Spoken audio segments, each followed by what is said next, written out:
Everyone, मैं हूँ शालिनी और आज की वीडियो में मैं आपको ये बताने वाली हूँ कि कुछ पेरेंट्स ऐसे होते हैं कि अपने बच्चों को एक मंकी की तरह ट्रीट करते हैं, जैसे डुगडुगी बजा देते हैं और फिर मंकी डांस करता है।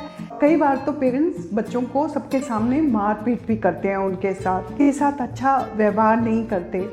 कुछ टाइम पहले की बात है, मैं अपनी फ्रेंड से मिलने के लिए उसके घर गई और घर में उसके साथ 10 साल की लड़की भी है।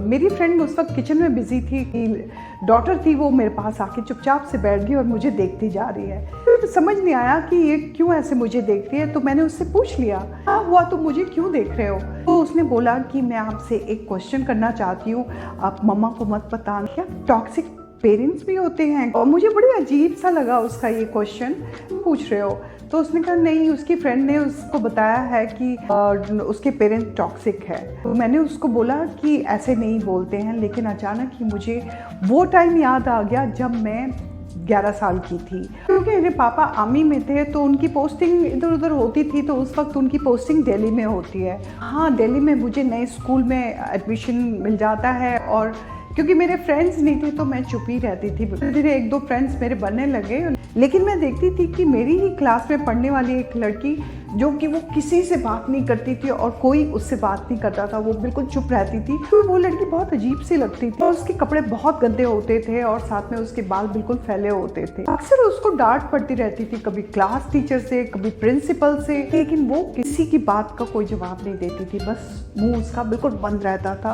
और तो और रिसेस के टाइम में भी वो चुपचाप एक बेंच में बैठी रहती थी और कुछ भी खाती नहीं थी। तो ये मुझे थोड़ा अटपटा भी ज़रूर लगता था। एक दिन की बात है, रिसेस टाइम था और मैं अपना लंच बॉक्स लेकर के अपने फ्रेंड के साथ बैठी हुई थी।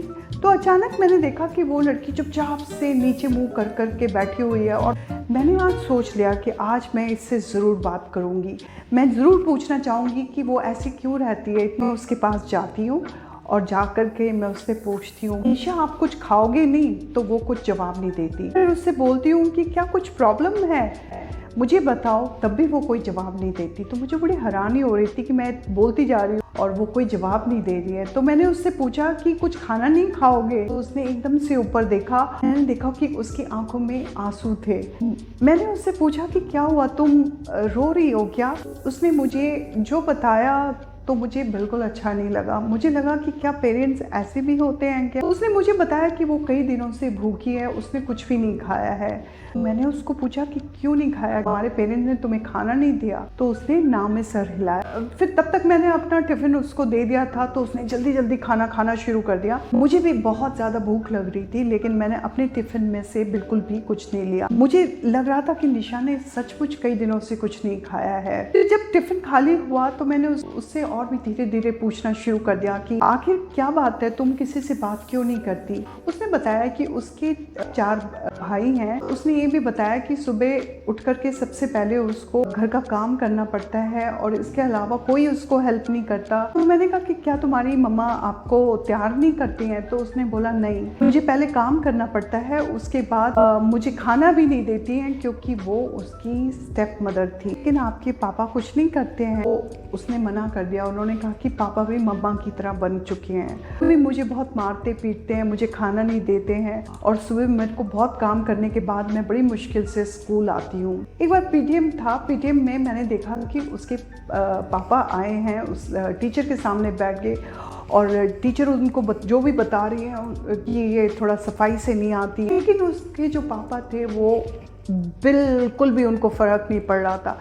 ऐसा लग रहा था कि वो एक कान से सुन रहे हैं और दूसरे से निकाल रहे हैं। बाद उन्होंने टीचर को कुछ भी नहीं बोला और वो वापस चले गए। धीरे धीरे टाइम बीतता गया और बहुत ठंड का टाइम आ चुका था और मैंने देखा कि निशा स्कूल में आई और जैकेट उसने पहना नहीं हुआ था, वो ठंड से काँप रही थी। वो चुपचाप से बैठी हुई थी। तो मुझे बड़ा अजीब लगा। मैंने उससे पूछा, क्या हुआ, तुम्हारे पास गर्म कपड़े नहीं हैं क्या? तो उसने बोला कि उसके पास कुछ भी गर्म कपड़े नहीं है। मैंने कहा तो तुम खरीद लो, तो मना कर दिया। उसने ये कहा कि नहीं, माँ तो चाहती है कि मैं स्कूल छोड़ दूँ। मैंने रिसेस में निशा को बोला कि चलो प्रिंसिपल के पास चलते हैं और उनको सारी बात बताते हैं। तो उसने एकदम से मेरा हाथ पकड़ लिया, बोलती है कि अगर ऐसा मेरे पेरेंट्स को पता चलेगा तो वो उसी दिन उसको स्कूल से निकाल देंगे। एक दिन निशा मेरे पास आती है और आकर के वो मुझे हक करती है और रोने लग जाती है। जब उससे पूछती हूँ तो वो बोलती है कि उसका लास्ट डे है, क्योंकि उसकी मदर नहीं चाहती है कि वो आगे पढ़े।